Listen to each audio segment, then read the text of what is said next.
Good evening, distinguished guests, ladies and gentlemen. I'm a partner at Sava One Holdings and have the privilege of serving as the U.S.-India Chamber of Commerce's chairman-elect this year. On behalf of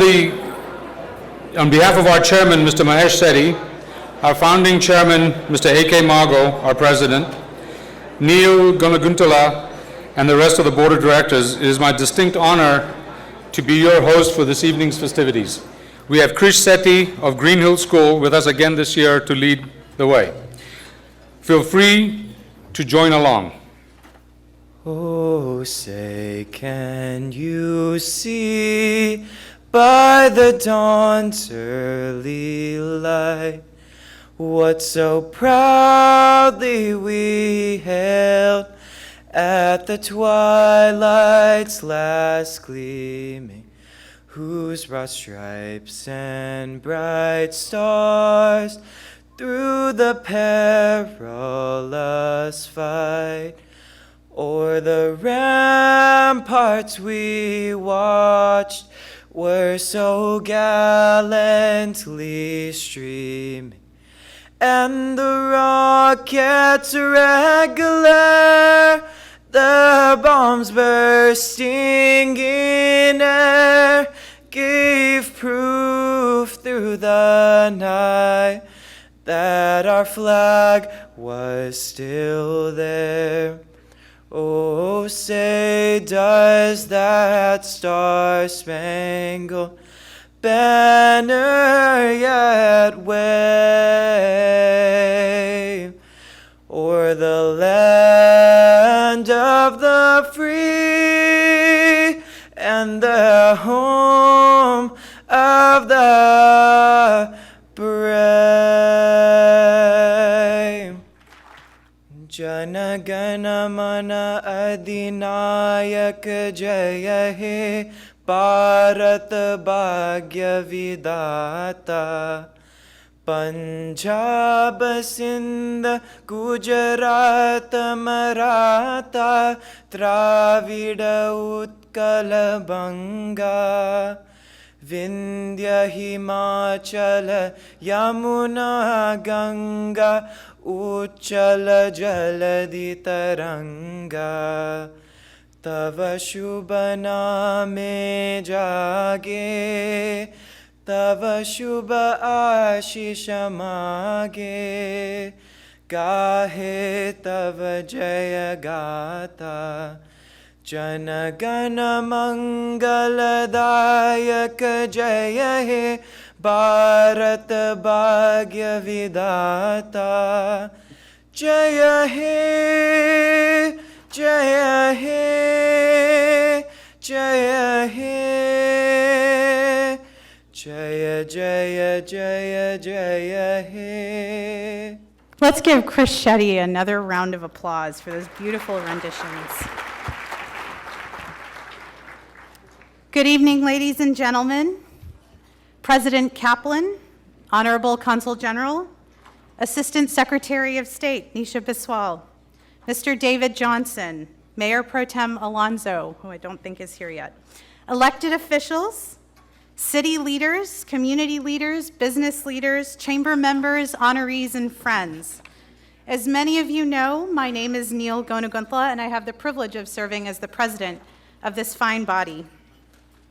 When I'm out in the community, I often get asked why I left the practice of law and the running of a business to come work for this small nonprofit organization.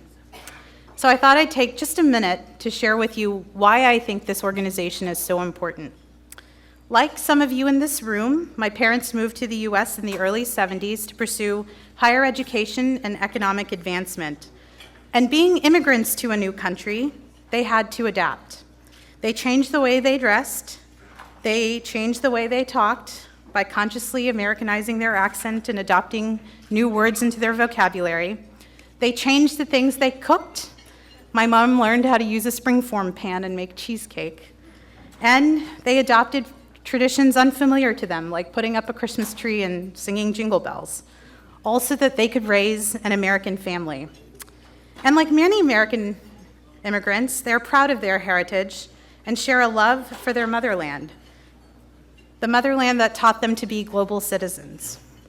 And so, no matter how much softball I played, they insisted that I take regular visits home to India so that I could take in its values and its customs. And anyone who has been to India can't help but be taken in by her incredible diversity. Diversity of people, of architecture, ideas, and customs. Truly incredible India. So, having seen it for myself firsthand, I recognize the great opportunities that exist by connecting these two countries. And so, I find myself running an organization that seeks to strengthen the bilateral relations that exist between them. While my path to the Chamber may have been personal, I truly believe that a strengthened strategic relationship is in the best interest of both countries.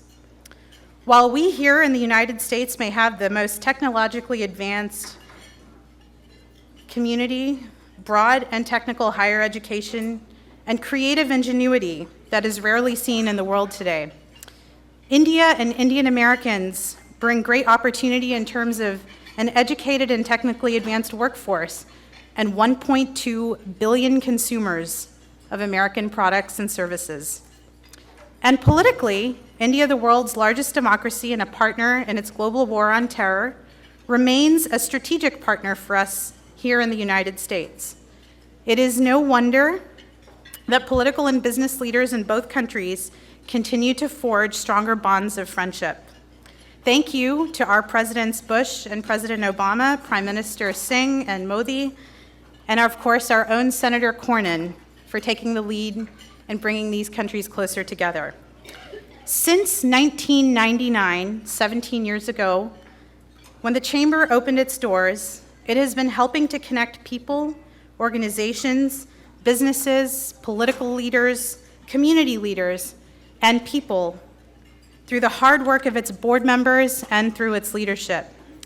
The Chamber has spearheaded many initiatives to support business development of American companies interested in doing business in India and with the Indian community, and it has supported business development of Indian and Indian American-owned companies that are interested in adding value right here in North Texas. For the last 17 years, we have been connecting people and creating wealth. Alongside our business development initiatives, we have supported initiatives in higher education, and most importantly, we have been honoring individuals who have demonstrated great leadership in advancing U.S.-India relations, their people, their education, and their business. And that brings me to the first award of the evening. And before we get there, may I please ask Chairman Mahesh Shetty and Founding Chairman A.K. Mago to please come to the stage. Tonight, we celebrate, among other categories, outstanding leadership in public service.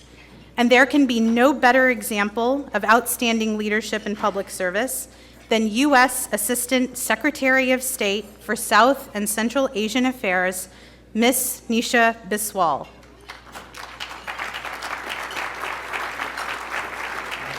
Ms. Biswal is an Indian American public servant who has been working tirelessly behind the scenes to strengthen U.S. interests around the world and to strengthen ties with India.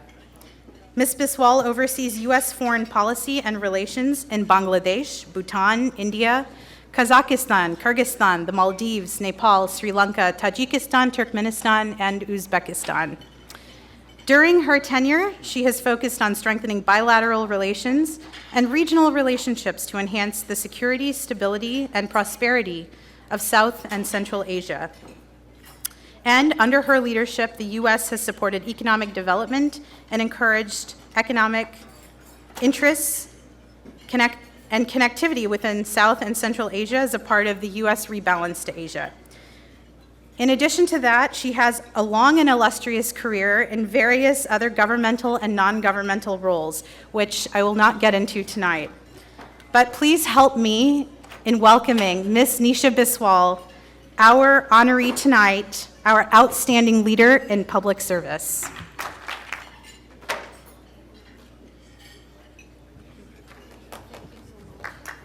Thank you so much. Well, I want to thank Neil and Mahesh and Ashok and all of you for conferring on me this great honor. It's a real privilege for me to be with all of you this evening, particularly because I was in Dallas actually just a month ago for the most spectacular Diwali celebration I've ever seen in the United States. And I got a taste of what this community is all about. And I have to tell you, I was so impressed to see that there is such a strong community that is so civically engaged and involved here in the Dallas-Fort Worth area. For me, to receive this award from all of you, therefore, is so special and meaningful. And for me, the journey to public service actually started in a small town in India. Because when I first started my career and I was feeling a little bit lost about where to go and what to do and feeling ambivalent, I took a sabbatical to go and live with my grandparents and to try to reconnect with the country of my birth. I had come here when I was only 5 years old. And I spent many an afternoon just listening to their stories about their upbringing, about their childhood, about the trials and tribulations of their lives. And I asked them, what is it that you remember most about your life? What are you most proud of accomplishing? And the answer kind of surprised me. Both my grandfather and my grandmother said that the time that was most special to them, that they most remembered, was the time that they spent in jail after having participated in the protests and civil disobedience in the fight for India's independence. And they said that it was a time when they were able to rise above their own life and feel like they were connected to and part of something bigger than them. And that stayed with me. And when I, a few months later, came back to the United States, it fostered in me a determination that I was going to be involved in a meaningful way in the service of my country, the United States, and that I was going to make an impact and feel like I had been part of something that was bigger than myself.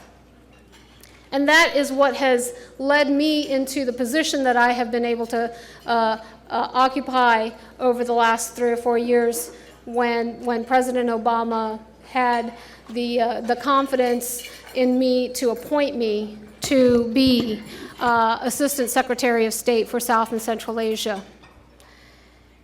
And obviously, the biggest relationship that I have had the privilege to manage, to navigate, and to advance is the U.S.-India relationship, a partnership which President has said is one of the defining partnerships of the 21st century.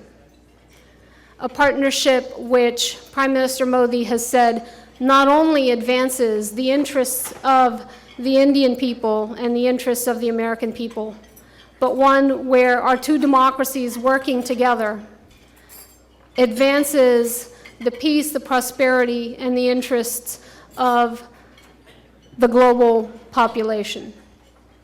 And when we think about it, our two democracies, our two entrepreneurial economies, our two academic capacities, there's no challenge that we can't tackle when we work together. That has been what has informed and really inspired President Obama's commitment to advancing this relationship. And that is what I think creates the true potential of where we can go in this partnership. As we see so many challenges today to a rules-based international order, when we see so many threats where stronger and larger countries seek to rewrite the rules of the game, it is countries like the United States and India, with a deep respect for the international order, that will be the backbone of peace and prosperity, of security in the decades to come. But I also think that as a new administration comes in and the current one seeks to leave the space, that we have to be careful not to become complacent. Because yes, U.S.-India relations are at an all-time high. Yes, we are seeing that our security, our strategic, and our economic relationship is stronger and deeper than it ever has been. But we have to be careful not to be complacent. Because forces of protectionism can make us turn inward, because lack of focus and attention can make us walk away from the gains that we have made. And both for India and for the United States, the stakes are very high. I know that this is a relationship that has been supported on a bipartisan basis over successive administrations, with great gains made during the Bush administration and great gains made during this current administration, and great support on Capitol Hill. Your Senator, Senator Cornyn, one of the co-chairs of the India caucus, and many others who have invested in this relationship. So I'm confident that the new administration coming in is also coming in with the desire to deepen this partnership. But I do think all of you here today have an important role to play in making sure that continues to be the case, because when we work together, we enhance our mutual prosperity and security. So it's been my privilege to be a part of that, but it's also now my honor to be able to transition that over to the next team that's going to move it forward, and I hope all of you will continue to be engaged in that journey. Again, thank you so much for having me over here today and be a part of your annual celebration. At this time, I'd like to welcome our chairman, Mahesh Shetty. Mahesh is a senior corporate executive with deep expertise in finance, strategy, technology, and operations. Mahesh has served in C-level leadership roles with Fortune 500 companies and mid-size private public companies in the manufacturing, technology, and service industries. Mahesh served as the CFO of North American Technologies Group, Inc., a NASDAQ-listed manufacturing company focused on the transportation industry, as well as Chief Operating Officer and Chief Financial Officer of a commercial real estate company. He is a CPA, a Certified Information Technology Professional, a CGMA, and a Chartered Accountant. He has an MBA from the University of Texas, Dallas, which was recently ranked in the top 50 business schools by Businessweek. In addition to these distinctions, Mahesh also advises companies by serving on their boards. He's currently on the board of 3 companies, on the advisory board of a venture capital firm, and an operating executive for a hedge fund. Mahesh is a servant leader, serving on boards of various professional and community-based organizations. He remains an active member of Financial Executives International and has served in various officer roles within the organization over the last 10 years, including as president of FEI's Dallas chapter, which also happens to be the largest chapter in the country.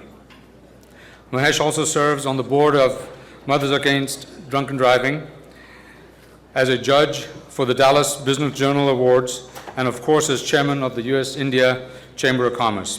It is no surprise that Mahesh was named CFO of the Year private company in 2011 by both the Dallas Business Journal and the DCEO magazine. Please join me in welcoming our chairman, Mahesh Shetty. Good evening, distinguished guests, chamber members, ladies and gentlemen. I'm particularly grateful to our keynote speaker, Dr. Robert Kaplan, our guest moderator, David Johnson, and a friend and the Consul General of India, Honorable Anupam Rai. My name is Mahesh Shetty, and I'm the chairman of the board of the U.S.-India Chamber of Commerce. It is my distinct pleasure to give you the State of the Chamber address this evening. 2016 has been a very exciting year for the Chamber. We hosted 13 large events, a record, touching over 1,600 unique individuals. We supported our community partners like the City of Frisco and Richland College in hosting 6 events. Our Young Entrepreneurs and Professional Group, also called YEP, not to be outdone by us baby boomers, hosted 6 additional events, bringing the total to 25 unique events, an event every other week.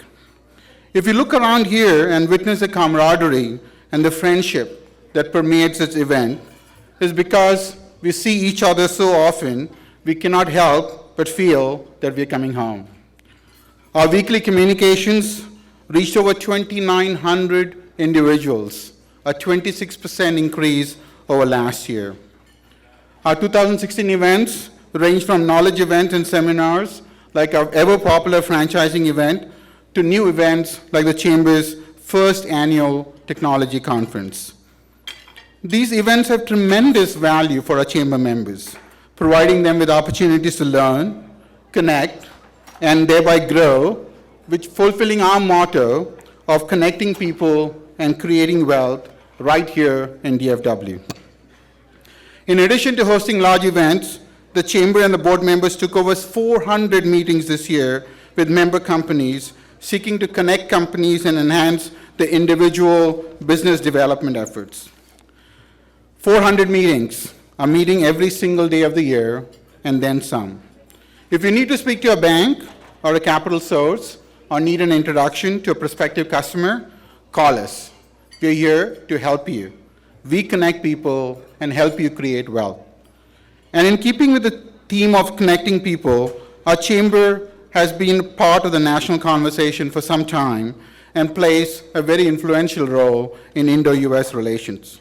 Indian Ambassador Arun Singh visited the metro area recently. He met community members at UT Dallas and visited with elected officials and corporations, including TR. On a local level, the Chamber made a concerted effort to bring together the leaders of over 25 Indian community organizations throughout North Texas on 2 different occasions this year to foster collaboration and to enhance the value of individual organizations including INT, DFW ICS, GDAAC, and so many others. And those partnerships extend beyond the Indian community as well. Our special thanks to Amy Hofflin and the Crow Collection and Frisco Mayor Maso and his team for their partnership with the Chamber. We are evolving from a cultural mosaic to a business melting pot. This is an American organization created and run by Americans of Indian origin. Our talented president, Neil Goneguntler, who you heard earlier, who is also celebrating her birthday today, is a millennial born and raised in Texas. Another example of connecting people is bridging the gap between business and the workforce. Therefore, a major focus of our Chamber has been education. Education, as we all know, is the foundation of a progressive society. The US continues to be a beacon of higher education, particularly to students from India. Almost every major university in North Texas has a preponderance of graduate students from India. We have built strong relationships with the UNT system, UT Arlington, the Dallas Community College District, and my alma mater, UT Dallas. Connecting people also connotates creating visibility for a Chamber. Our Chamber and our board members were covered widely in the mainstream press this year. Sanjeev Khanna and Vic Thapar were awardees at the Dallas Business Journal Minority Leaders event. Raj Malik was recognized by ENY as the Entrepreneur of the Year, and Arun Agarwal was honored with the NRI of the Year award by Times Now ICICI Bank. Our own founding chairman and my friend A.K. Margo was nominated by Governor Abbott as a regent of the University of North Texas and also received the Distinguished Alumni Award from the University of Texas in Dallas. It's my privilege to work with such distinguished and talented board members. But we're just not a Chamber of Commerce.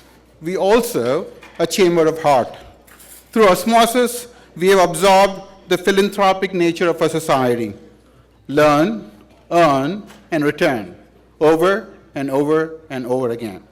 Our goal is not just to engage, but engage meaningfully in a society that has done so much for us. When Dallas suffered a huge tragedy on July 7th, the community came together and responded swiftly. Under the umbrella of the Chamber, we donated over $60,000 to assist the Office of Fund with the Dallas Police Department. Another example of heart is our YUP organization's continuous engagement with the Salvation Army. If you remember at this event last year, we had a drive for the Chennai flood relief, and you all responded generously. Thank you. Our chamber has made great leaps in automation this year with brand new technology and added additional staff to cope with the growth. Finally, our success would not be possible without good talent and a tremendous spirit of volunteerism. My special thanks to our chamber team, Neil, Priya, Shikhar, the YUP team, and the hard work by our board, particularly Chairman-elect Suhas Naik and our founding chairman, A.K. Margo, for continuously challenging us. The chamber is an epitome of selfless leaders, and I humbly stand on their shoulders. Can the board members, the volunteers, and the staff please stand and be recognized?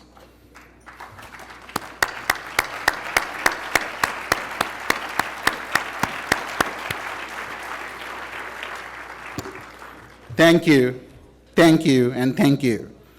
An event of this scale would not be possible without the help of our sponsors.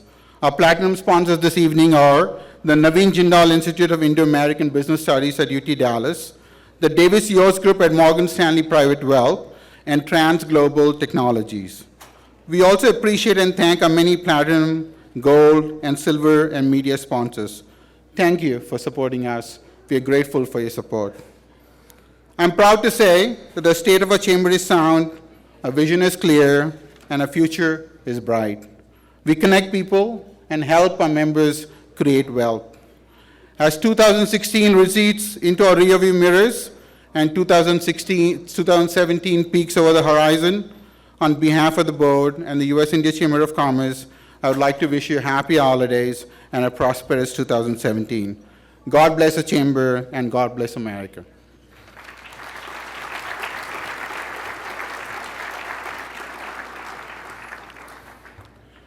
It's also my privilege today to introduce Dr. Anupam Ray, who is the Consul General of India based in Houston.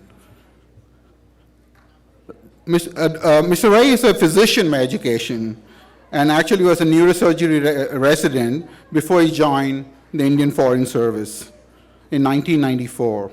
Just to give you an idea of how tough it is to get into the IFS, as the Indian Foreign Service is called, they select only about 20 people from almost 500,000 applicants every year. So you necessarily have to be a little bright, to put it mildly, to be selected. His career, which began in Germany, had coincided with the emergence of India as a major power. He has held key diplomatic assignments as political officer in Bangladesh, Sri Lanka, and as a manager of India's successful campaign for the position of Commonwealth Secretary General out of London. He was also the senior member in the Indian team in the United Nations Security Council in New York. He was the first employee of India's outgoing aid agency, created in 2012. He later worked as Joint Secretary to kickstart one of India's most innovative diplomatic projects, the ambitious 500 million Nalanda University, which is one of its kind in the world. He has served as Chief of Staff to a minister, managed the nuts and bolts of the Foreign Office as Director of Personnel, and was Deputy Coordinator at the BRICS Summit in New Delhi in 2012. In addition to a medical degree, he has an MA in Public Administration and speaks English, German, Hindi, Bangla, and Assamese, and understands Punjabi and Urdu.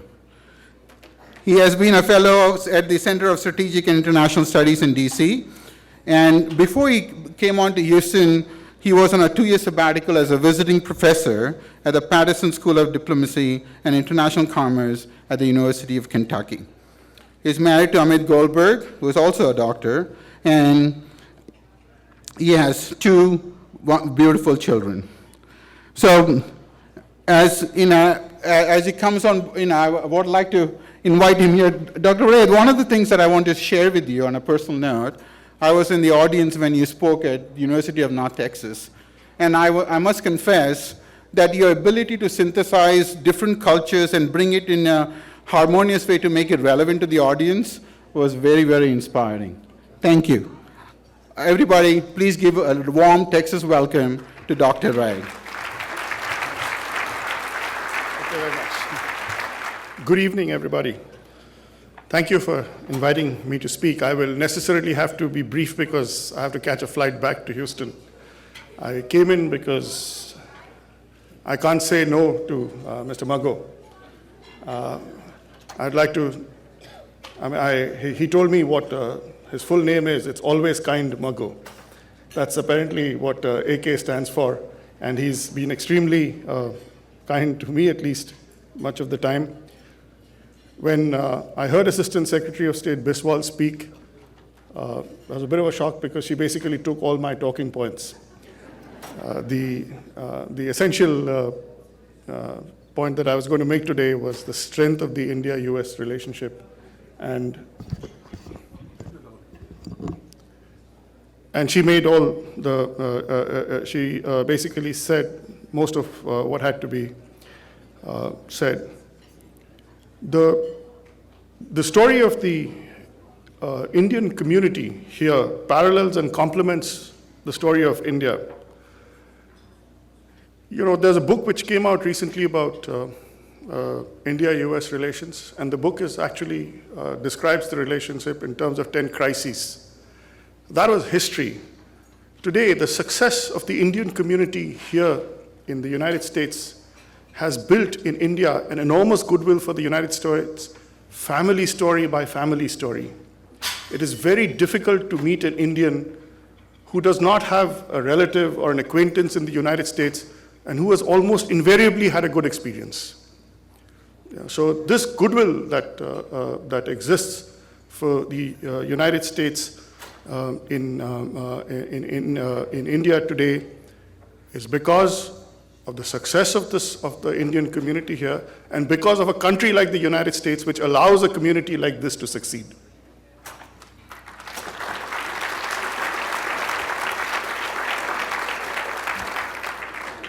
As Assistant Secretary Biswal took most of my points, I will spend a few minutes talking about what kind of a country is India like now. You know, you're all businessmen here, or people related with business. You have skin in the game. You're going to invest money in India. So what is the kind of partner that you are doing business with? Who are you trying to sell or buy from? And I will refer to three characteristics of our society at this present stage of time. I'd like to describe them as national characteristics. And these are something like this. The first is a story about how we have been able to overcome challenges. We have, in the 1950s, you know, when we became independent in the 1940s, Winston Churchill, who was then the Prime Minister of Great Britain at that time, was one of the most powerful men in the world. And Winston Churchill said that India is a geographical expression like the equator. It is basically, it's not a country and has no chance of succeeding. Those of you who remember the 1950s will remember that this was a land of poverty. In the 1960s, the belief was that India would not be able to hold together as a country. In the 1970s, we were dismissed as a socialist country. In the 1980s, what they used to say about us is that we are permanently on the runway. We're never going to really take off. In the 1990s, when we began to reform, the refrain was, we will never really reform, we will always hold back. When we began to reform in the 2000s, the belief was that this was a land of crony capitalists. Today, the story is, it's botched reform. And what I'd like to tell you is that we have overcome all of these. Okay? We have proven people wrong decade after decade after decade. What does it tell you about us? There's a certain audacity about the way we dream. We have a track record of success. Difficult to believe, but this is a successful country. We have an enormous capacity to introspect and to correct course. We talk to ourselves continuously. The media is free. There's a lot of things that are written about it, but that's not a sign of weakness. It's a sign of a society that makes up its mind slowly, deliberately, and takes everybody along while doing so. The second characteristic of India that is, I think, striking is we are in a, I don't have a term for it, but I like to describe ourselves as full spectrum managers or administrators. What do I mean by that? I'll try to explain it by giving 3 examples. So we are trying to open tertiary medical, world-class tertiary medical centers in India. We're also trying to provide basic medical health to our citizens. We're also trying to free India of open defecation. The Prime Minister of India speaks from every pulpit about it. So this whole spectrum, it's not one challenge that we are facing in one area. We have to provide world-class tertiary medical care. We have to provide basic medical services. We have to make India open defecation free, and we have to do all 3 simultaneously, not one after the other. My understanding is that the Industrial Revolution was followed by a sanitation revolution in the Western world. The stories of Delhi now, the fog, remind me of the stories or the things that I read in history of a London pea soup fog. During the Industrial Revolution, the fog in London was so thick that you couldn't see ahead. So we are trying to replicate that sanitation revolution in India, but we have to do it simultaneously along with the Industrial Revolution. Another example of this is the war on poverty. There are Indians living on less than $2 a day, hundreds of millions of them. We're at war with it, and what are the weapons we use? We use the most modern weapons, biometrics, mobile phones, cashless transactions. We have to transfer money into the accounts of people who don't earn $2 a day. At the same time, we have unicorns, companies with market capital, 6 or 8 of them, who are working on this market. So this spectrum that we work on is unique. In education, because of a midday meal scheme in India, we are able to bring most of our children to school. We have also launched the cheapest mission to Mars. I met somebody who works in ISRO a little earlier. And while we bring our children to school and teach them to read and write, we will create a network of cutting-edge research institutions. When we began our national effort to develop ourselves 50 years ago or 70 years ago, we did not have primary schools. At that time, our leaders invested in the IITs, the IIMs, and the medical colleges, and we produced some of the best doctors and engineers in the world. And the same bandwidth, we have to address all this simultaneously. It's a difficult challenge. It's a very difficult challenge. The other thing, the last point that I'll talk about is the speed at which we change. My father was born in 1936. He was born a subject of the British Empire. India was a colony at that time. In 1945, India joined the United Nations as a subject nation. About 40 or 45 years after that, his son, I think not 45, however, about 55 years after that, his son, that's me, I sat in the UN Security Council as a representative of Free India. And an India which will become the next permanent member of the Security Council.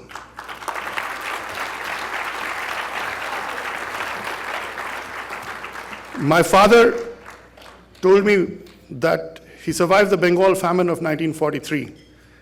And he says that I've seen people dying of hunger. We are today the fastest growing economy in the world. And we did all this in the course of one lifetime. This transformation from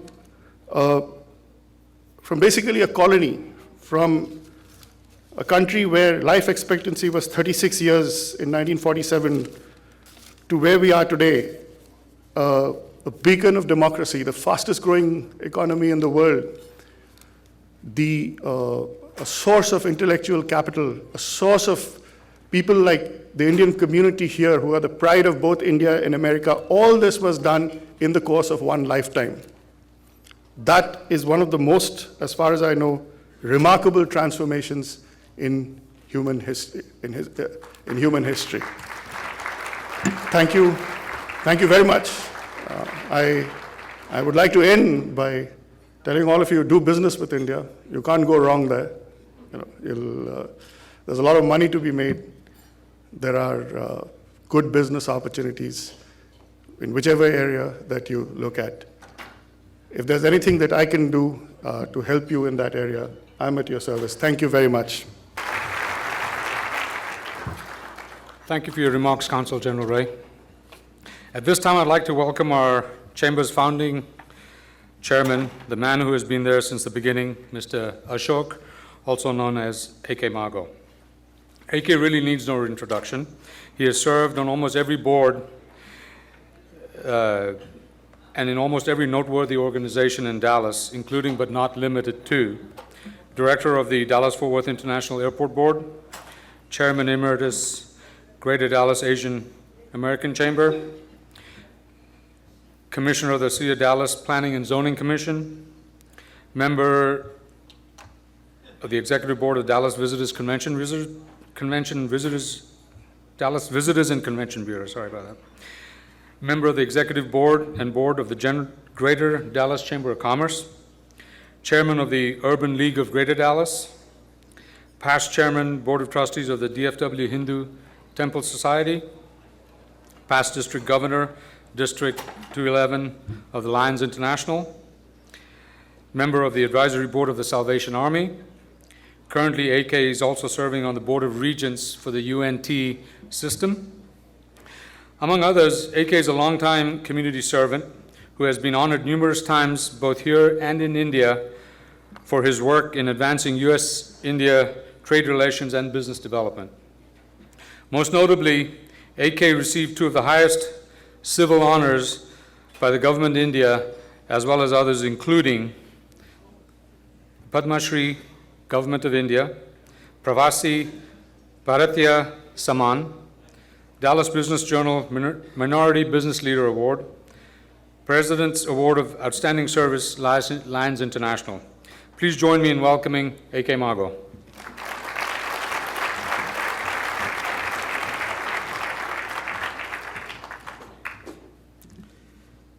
Thank you, Suhash.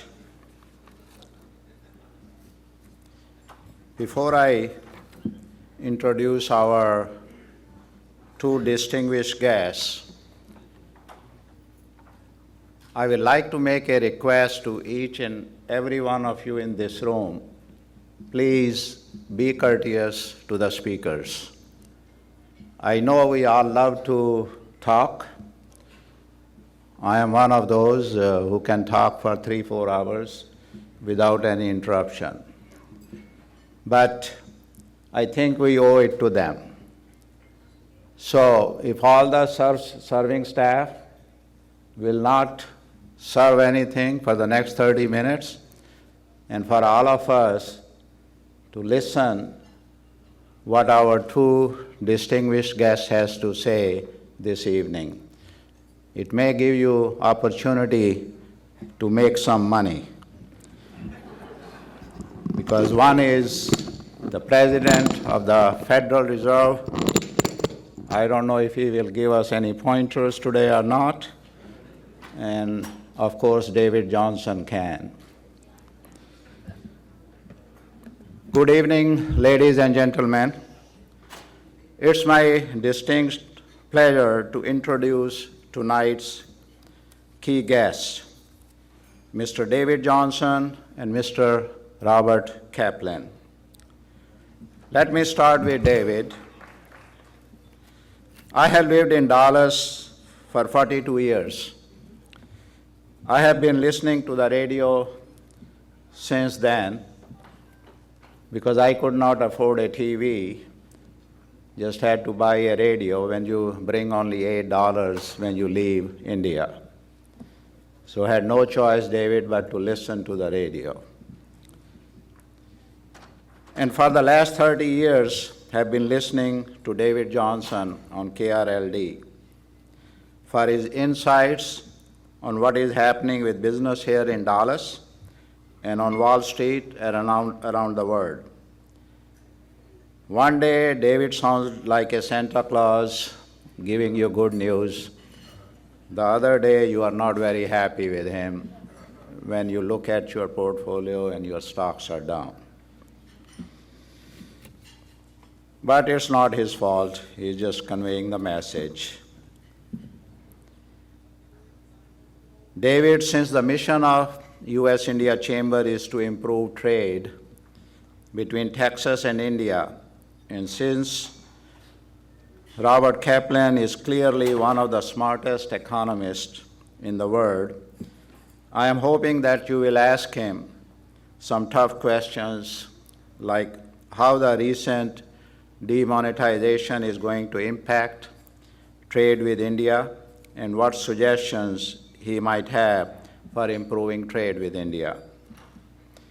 David has been with KRLD 1080 as an analyst for the last 30 years, and I can say that he is one of the most respected business voices on the radio. I know many of you in this room know David's voice well. Well, today you will have the opportunity to see him in person, and I think you will really be impressed by him. And now Mr. Kaplan is the 13th President and CEO of the Federal Reserve Bank of Dallas, a position he has held since September of 2015. He oversees the 11th Federal Reserve District on the Federal Open Market Committee, which formulates U.S. monetary policy and, most importantly, determines interest rates. He moved to Dallas in 2013, and like so many others, he realized that the best place to live and raise a family is Dallas.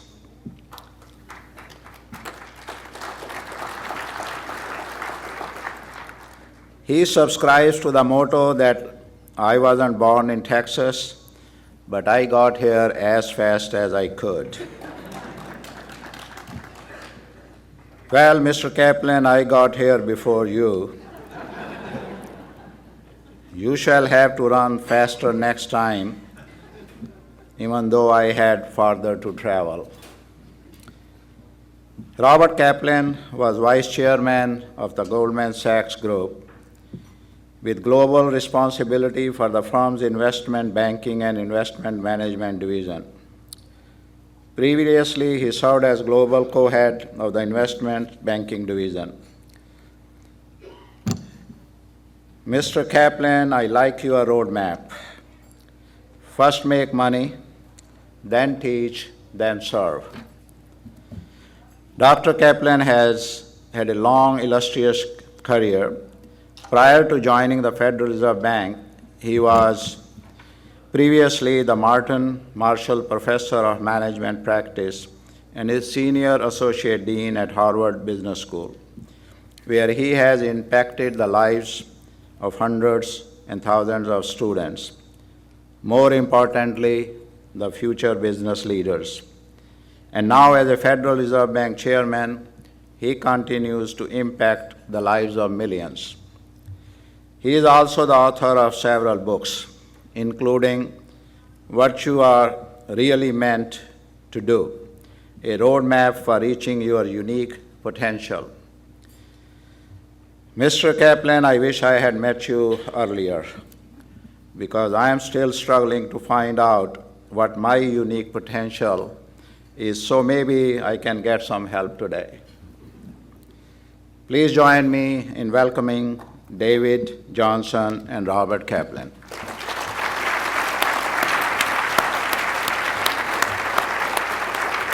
It's good to have you in town. I've been following your travels, so I know you were in San Antonio yesterday. I saw you on on CNBC, and you're talking the Economic Club, what, Monday, Tuesday? Then you were in Asia, then you went to Mexico. Yep. How do you get all that time off? Talk about what you do, though. I mean, that's one of the things that Neil said.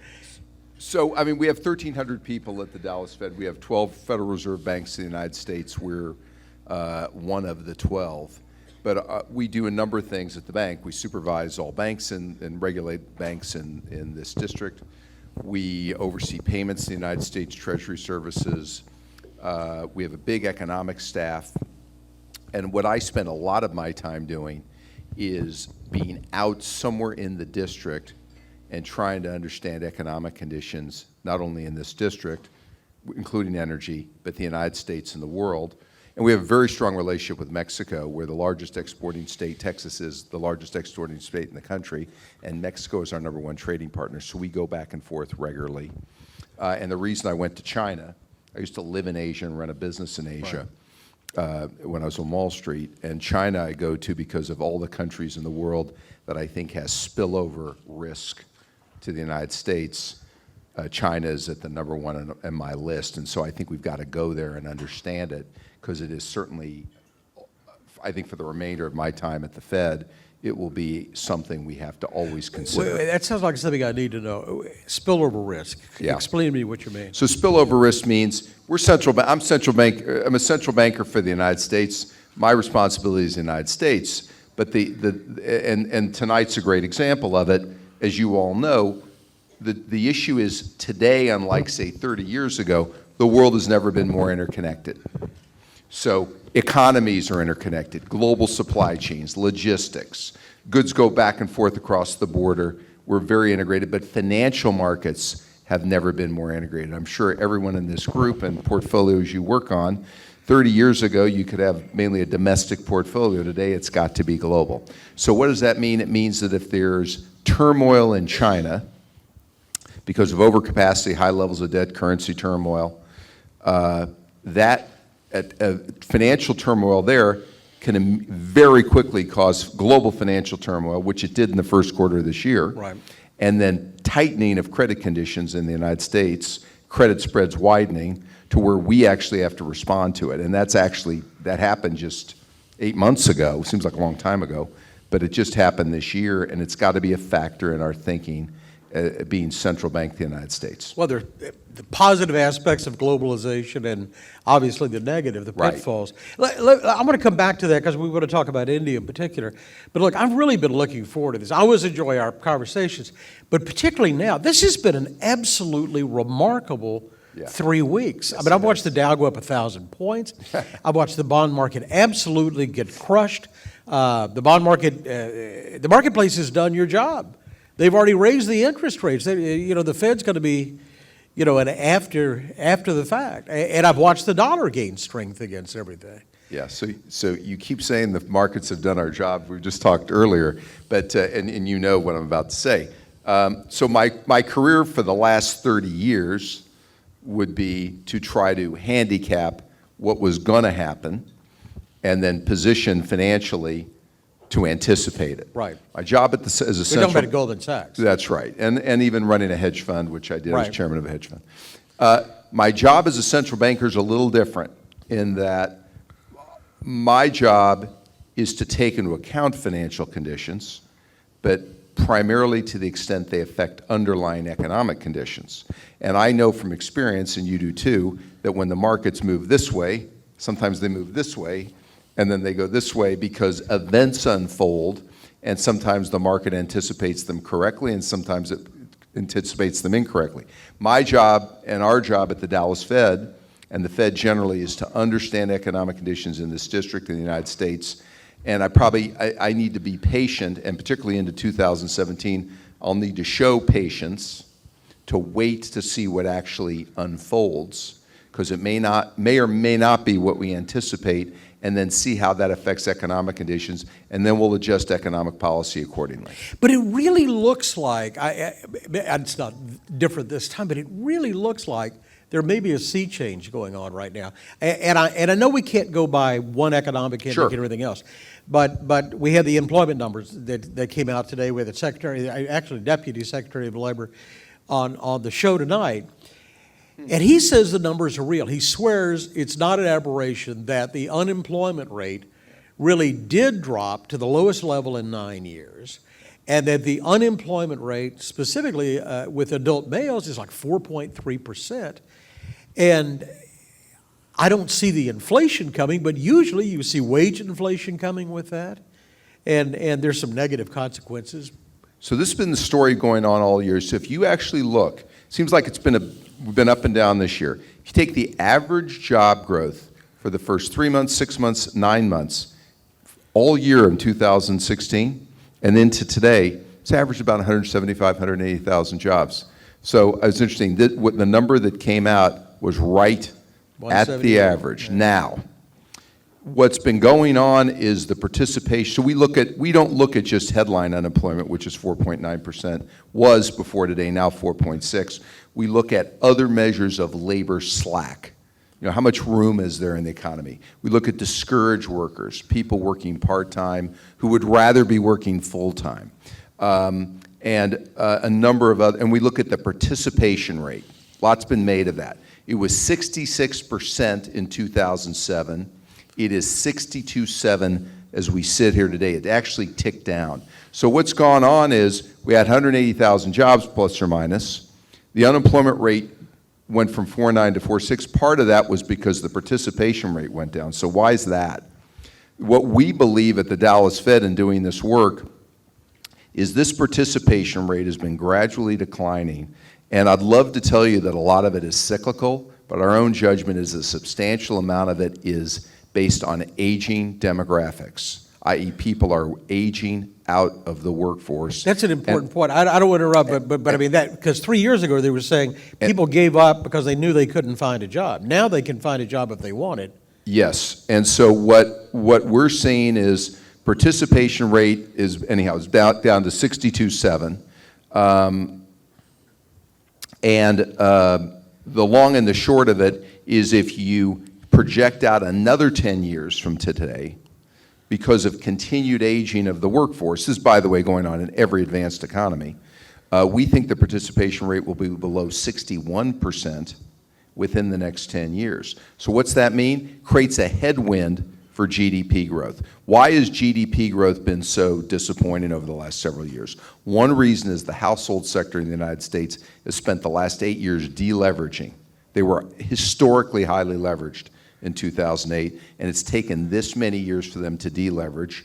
But while that deleveraging is heavily behind us, we've got a new headwind, which is the workforce is aging, and people are aging out of the workforce. So without other policies that would grow the population or grow the workforce, unless there's a burst of productivity, that's going to have real headwind for GDP growth. But then we don't need to worry about onshoring jobs. We need the world workforce, it sounds like. Well, so one of the things we're going to learn about as we head into 2017 is there's a debate in this country going on, how tight is the workforce? And there's some people that say, boy, come on, 4.6%, it's phony, and there's lots of slack. Our own analysis of that, and I was actually, in some ways, when I got into this job 14, 15 months ago, I was kind of hoping to find that was true. But I must tell you, my analysis and our analysis is, we think, in fact, that because of aging, there is more slack. I believe there is more slack than people may think, but it's less than is widely believed. And so if we're not at full employment right now, we're making good progress toward getting to full employment. And in addition, the inflation rate is beginning to approach, core inflation is beginning to approach 2%. So because of us reaching our dual mandate or making progress, that's why I've been advocating that it's time to remove some amount of accommodation, i.e. raise interest rates in the very near future. Well, there's going to be a real challenge then to get to the growth rate. One of your fraternity brothers from Goldman Sachs, candidate to become secretary. I think there's just a logical progression. Bob Rubin or Hank Paulson, or you happen to miss that, but presumably Steve Mnuchin becomes the Treasury Secretary, and he's talking 3 to 4% growth. How do you get 3 to 4% growth in an economy? So I'll put it this way. Here, and I've been talking about, here are things that we could do that would be helpful. First of all, actions that improve productivity, infrastructure spending, incentives for greater capital spending, you would hopefully improve growth, increase vocational training, right, and early childhood literacy. We don't talk a lot about it, but we are lagging in terms of educational attainment levels. We need to nationally focus on that. That would help improve productivity. In addition, regulatory review at the state, local, and federal level, I think that would help improve productivity. But things that turn out to be investments in people and in infrastructure should be things that ought to help improve productivity, which would sustainably, keyword sustainably, increase GDP growth. And meanwhile, international trade, what's the component? There's something like 11.5, 12 million jobs in the United States that are basically reliant on exports. So trade, we're 5% of the world's population. Trade is critical to the United States. Obviously, it has to be on a level playing field and all the discussion about that. But we do a lot of research on our trade relationship, for example, with Mexico.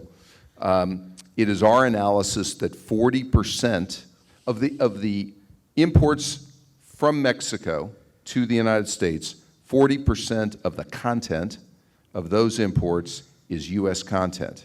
So you say, it's coming back. Say, what is that about? It's because it's production, it's an integrated production partnership, it's integrated logistics, and we believe strongly that that partnership increases Texas competitiveness and U.S. competitiveness, and if we didn't have it in this hemisphere, we would lose those jobs to someplace else in the world. Doesn't sound like a trade war is in our best interest.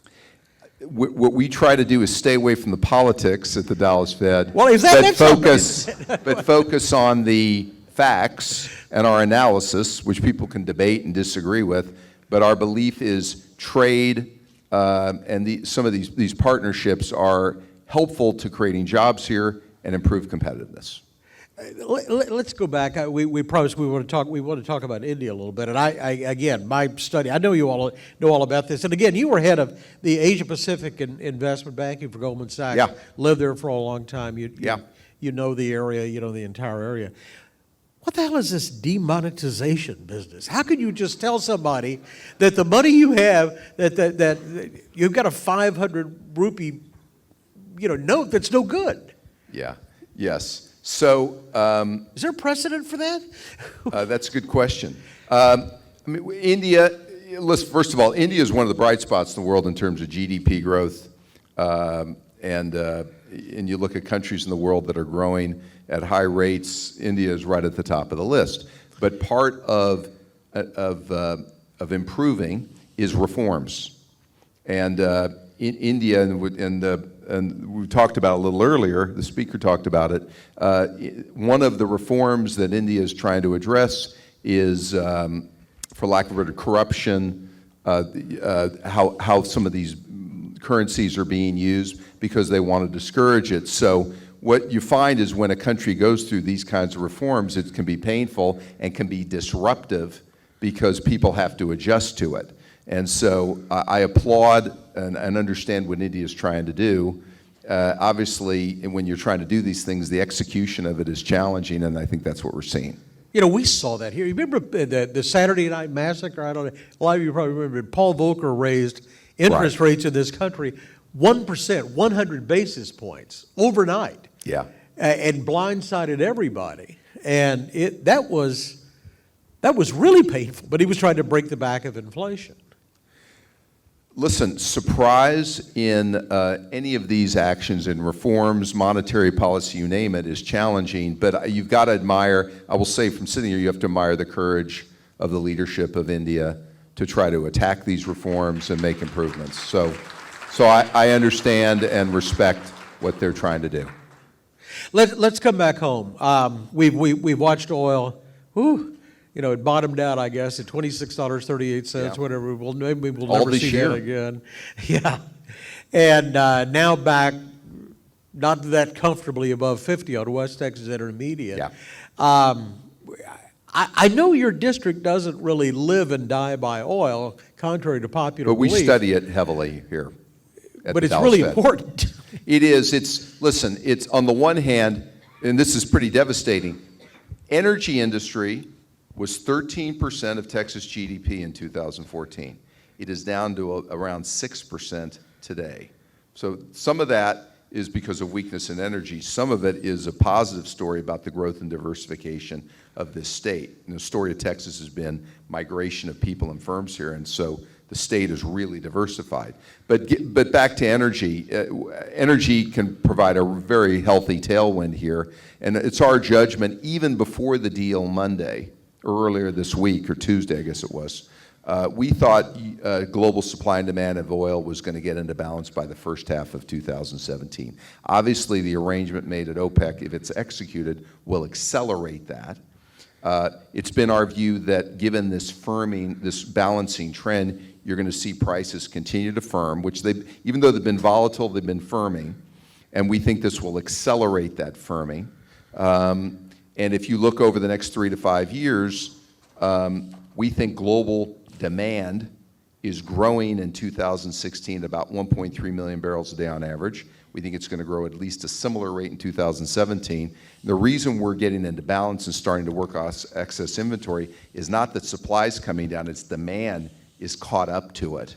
And so if you look over the next 3 to 5 years, I'm actually very optimistic about the prospects for the energy industry, which will ultimately provide a tailwind. It's been a headwind for most of this year. In the last 2 years, it's probably getting to be neutral now, and we'll probably get to the point where there'll actually be a tailwind for the state and for the district.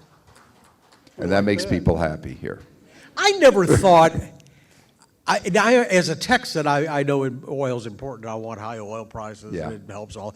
But the thing is, I never really thought that falling energy prices would be a bad thing. I guess I never realized how many people, what the ripple impact is of something So like this has been a good case study on what's the impact on the U.S. economy. We know locally in the state the fall in energy prices, the loss of capital spending, the loss of jobs. We know net it hurts this state. Even nationwide, because it's the sizable drop, the drop in CapEx occurs right now. The loss of jobs occurs right now. The benefits of lower prices, consumers experience every 2 weeks a fraction of it as you go to the pump. And I think what we've learned this year is because the negative effects are immediate and the benefits take time to realize, and also consumers are not sure they're going to be recurring, what we found is there's been debates about how much of the energy savings consumers have actually spent.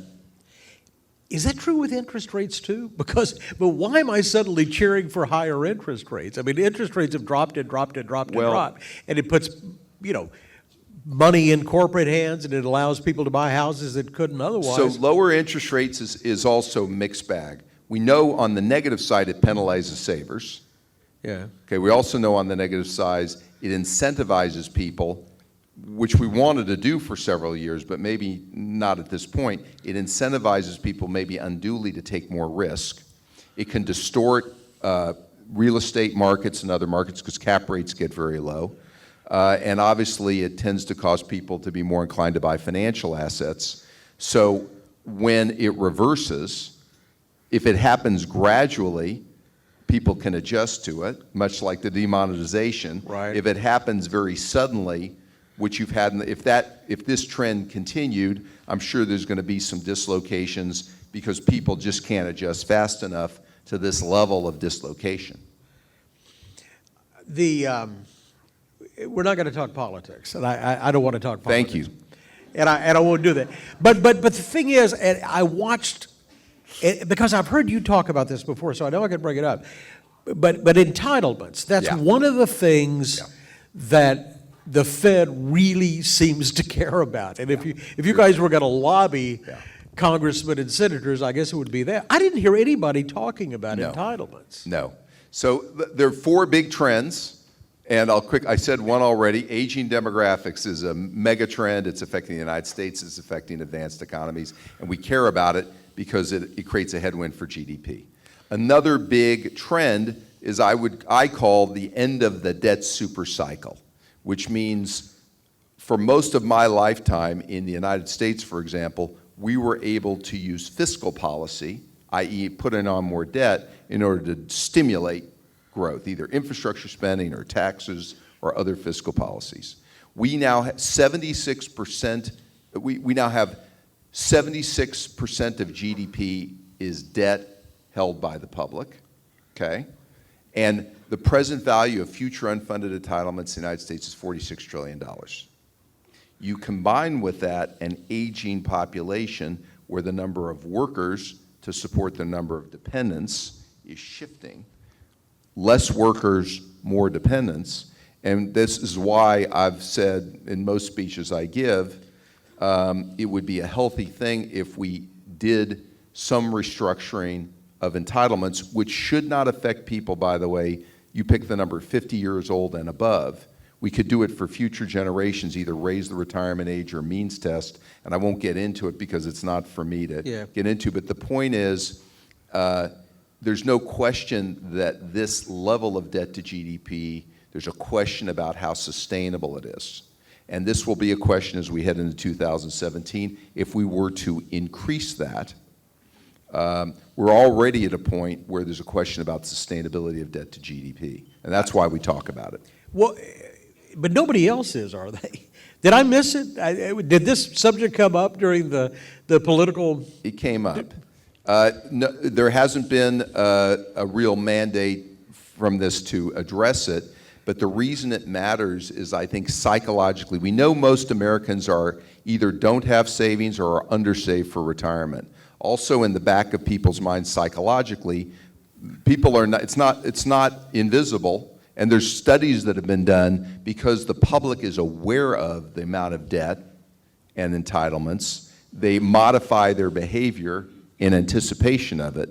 And so I think this is something, you're going to see the U.S. budget deficits begin to, even without any further policies, according to the Congressional Budget Office, they're going to begin to go like this over the next 5 to 10 years because these unfunded entitlements are going to work their way into the annual budgets. And this is going to be, I'm confident, a very front and center topic in the United States as those underfunded entitlements start finding their way into the current budgets. One last thing is, like I said, you've traveled a lot, and you travel throughout this district. You were down visiting your bank in San Antonio yesterday.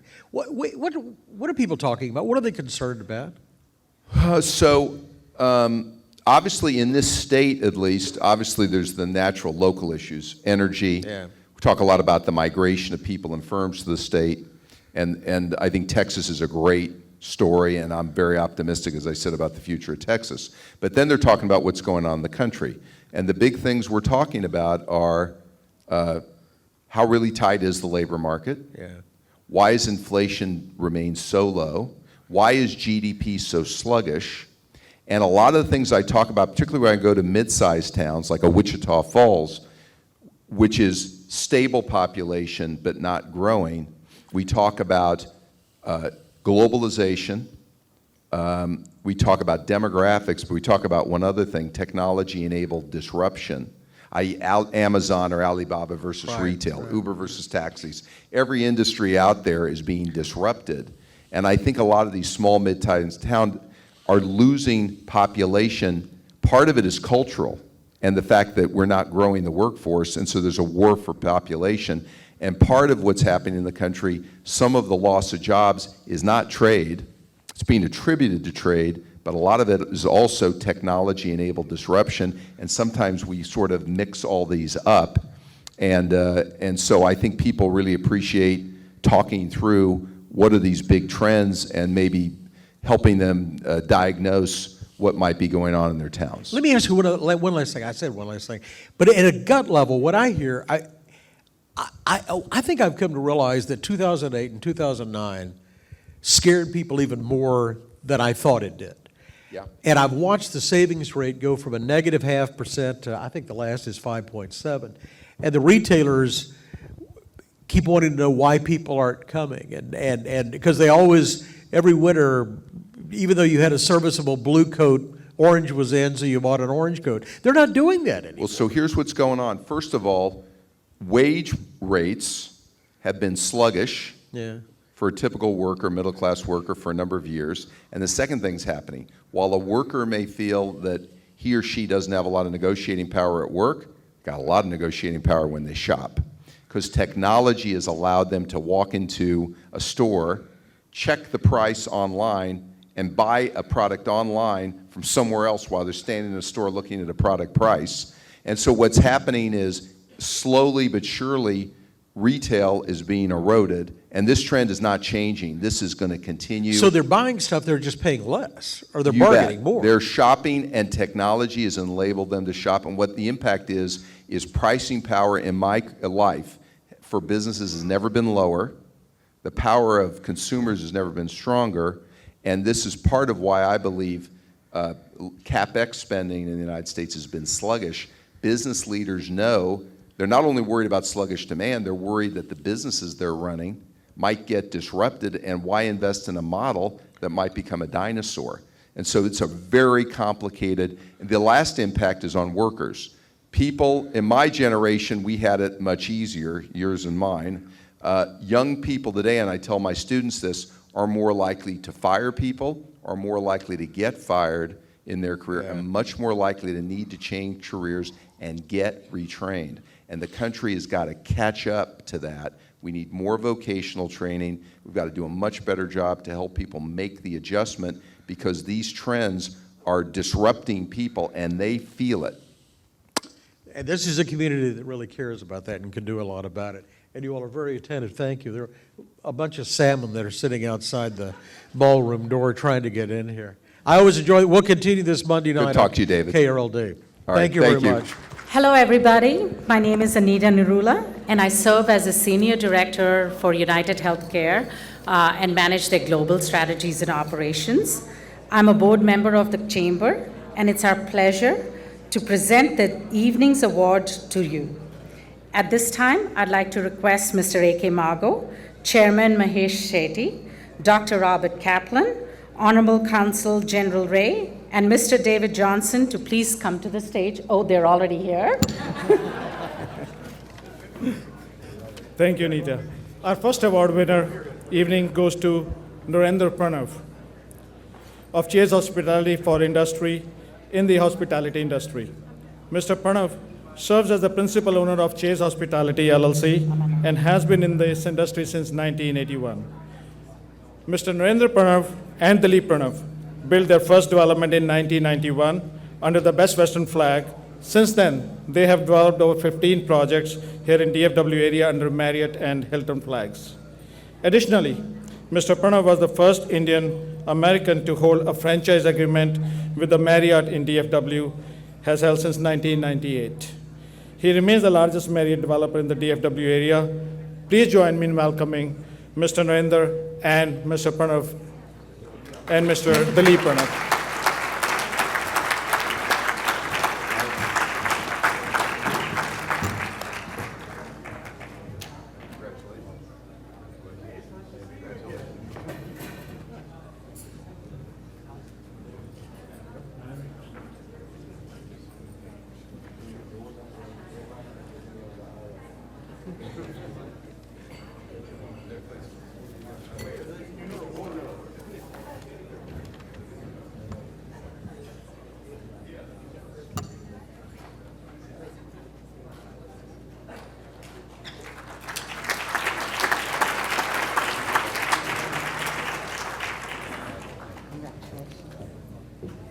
Our second winner this evening goes to Dr. Diane McNulty, Associate Dean for External Affairs and Corporate Development in the Naveen Jindal School of Management at the University of Texas at Dallas.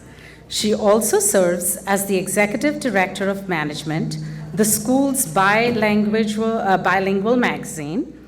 As Associate Dean, Dr. McNulty coordinates the school's PR, marketing, corporate and community relations, fundraising strategies, alumni relations, advisory council, and special events.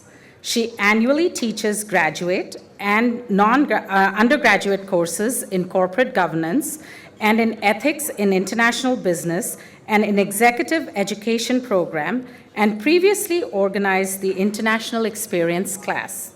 She is a board member of the World Affairs Council of Greater Dallas, 2000 to present. Dr. McNulty is a member of Dallas Committee on Foreign Relations and recently spoke to the membership on education issues in a global market. She is also a committee member of the Greater Dallas Chamber of Commerce. She is a former member of the Chamber's Public Affairs Committee and has served as a co-chair of the Chamber's Professional Women's Alliance. She is also a member of Leadership Women and Executive Women of Dallas. Most importantly, Dr. McNulty has been instrumental in helping to shape and strengthen UT Dallas's educational engagement in India, encouraging student trips, study abroad programs, and facilitating opportunities from students from India to experience life in American universities. Please help me welcome Dr. Diane McNulty.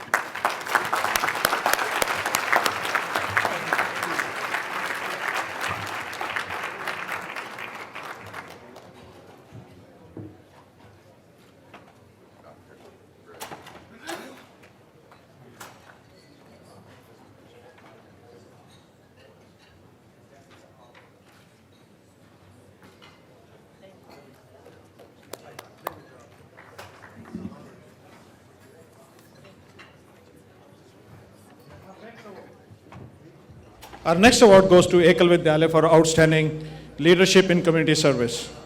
Ekal Vidyalaya's vision is to bring basic literacy to every tribal and rural village in India. Ekal has launched in 1988 in a tribal village in Jharkhand with a vision of bringing basic literacy to rural and tribal villages. Ekal's model is simple but powerful. $1, 1 day, 1 school, 1 village. Ekal runs single teacher schools for children between the ages of 6 to 14, focusing on basic reading, writing, and arithmetic. Just $1 a day, $365 a year, sponsors an Ekal school for the whole year, transforming the entire village for generations to come. Today, Ekal stands for India's largest grassroots education charity, with over 54,500 schools educating nearly 1.5 million students. Over 50% of the population enrolled in Ekal student are girls. A tremendous accomplishment keeping with Beti Bachao, Beti Padhao, an effort done by the new Prime Minister Modi. Please join me in welcoming the Dallas team for Ekal Vidyalaya.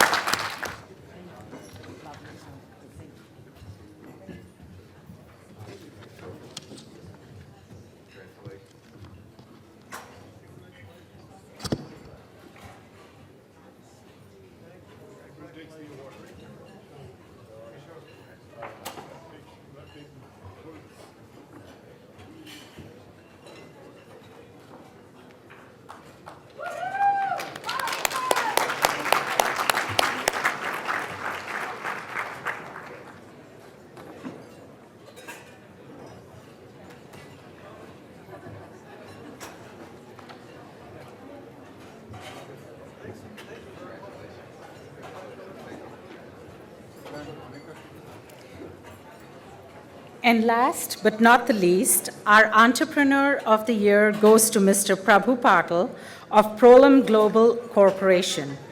Prabhu Patil completed his Master's of Engineering in 1999 and was handpicked by Dr. APJ Abdul Kalam, who became the President of India, to join Indian Defense R&D team as a scientist. He worked as a scientist on the Agni missile program for 3.5 years and received the Best Scientist Award. Later, he moved into the corporate world and worked as a blue chip companies like PTC, IBM, HP EDS, and Siemens. During his time, he worked several awards like Excellence Awards in 1995, Rookie of the Year in 1997, MVP 1998, and Product Manager Award in 2000. EDS Achievement Award in 2002, Outstanding Achievement Award in 2005, and recently at Siemens American Consulting Award in 2009. Prabhu quit Siemens' job and started Prolim in June 2005. Prolim is specialized in enterprise software in product lifecycle management. Prolim customers include Siemens, SpaceX, Honda, many auto Tier 1 suppliers, Lear Group, Cisco, IBM, DFW Airport, state government, to name a few. Since then, Prolim has grown to have offices in Detroit, Plano, Canada, and India. They have won several awards like INC 500 and were ranked 138th there, an Edward Lowe Foundation Award presented by the Governor of Michigan, Dallas 100 fastest growing company in Dallas from SMU Cox Business in 2015 and 16. Prabhu also received the Salute to Entrepreneur Winner Award from Detrain Kane Business. It is no surprise that Prolim is growing at becoming over 30, I think Prolim is growing over 35% each year. Please join in welcoming Prabhu Patil.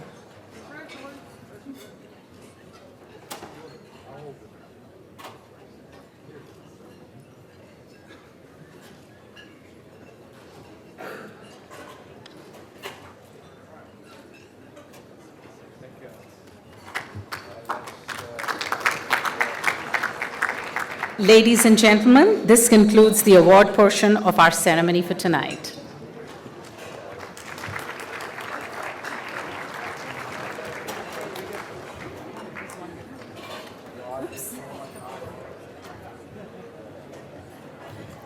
At this time, I would request all the board members to please come on the stage.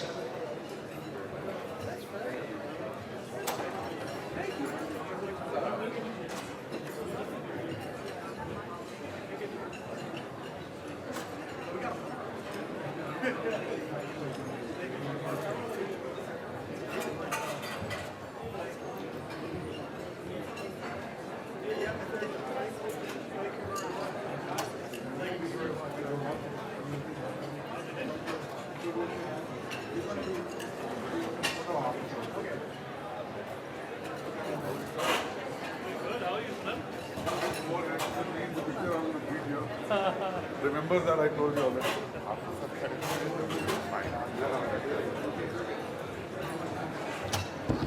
Can I ask all the board members of the US India Chamber of Commerce to come close to the stage for the pictures, please?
Mr. David Johnson, Council General Anupam Ray.